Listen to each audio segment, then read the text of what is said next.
ଯେକୌଣସି ଯୋଜନା ପ୍ରଣୟନ କରିବାରେ ଦୁର୍ନୀତି ଗୋଟେ ବଡ଼ ପ୍ରତିବନ୍ଧ ସାଜିଥାଏ। ପୂର୍ବ ସରକାରରେ ପିସି କାରବାରକୁ ନେଇକି ବହୁତ ଚର୍ଚ୍ଚା ଥିଲା।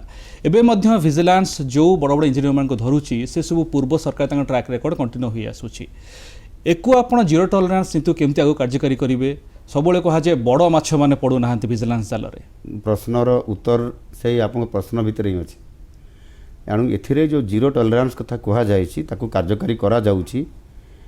ରିଟାୟାର୍ଡ ହେବାର ଗୋଟେ ଦିନ ଯଦି ବାକି ଅଛି ତାହେଲେ ବି ତାଙ୍କୁ ଛଡ଼ା ଯାଉ ନାହିଁ। ଏଣୁକରି ନ୍ୟାଚୁରାଲି ଚଳିତ ବର୍ଷ ଆମେ ତାକୁ ଟାର୍ଗେଟକୁ ଯାହା ନେଇଛୁ ନିଶ୍ଚିତ ଭାବରେ ଛୋଟ ମାଛ ବଡ଼ ମାଛ ସବୁ ପଡ଼ି ସାରିଛନ୍ତି। ଯେଉଁ କେସ୍ ଗୁଡ଼ିକ ଅଛି କିଛି ଧରା ପଡ଼ିଛି ସେମାନେ ତ ଜେଲରେ ଅଛନ୍ତି, ସେଇଟା ବଡ଼ ମାଛ ବି ଅଛନ୍ତି ଯେଉଁଥିରେ ତାଙ୍କର ମାନେ ଶହ ଶହ କୋଟି ଟଙ୍କାର କେସ୍ ବର୍ତ୍ତମାନ ଭିଜିଲାନ୍ସ ହାତରେ ଅଛି। ଏଣୁକରି ସେ ବଡ଼ ମାଛ କେମିତି ହେଲାଣି? 100 କୋଟି ଟଙ୍କାର କାରବାରରେ ଦୁର୍ନୀତି, ସେ ବଡ଼ ମାଛ। ଇଏ ଆପଣ 2-4 କୋଟିରେ ଇଏ ଛୋଟ ମାଛ। ଏଣୁକରି ନ୍ୟାଚୁରାଲି ଆହୁରି ବଡ଼ ବଡ଼ ଯେଉଁ କେସ୍ ଗୁଡ଼ିକ କହୁଛନ୍ତି ଠିକ୍ ସମୟରେ ପର୍ଦାଫାଶ ହେବ।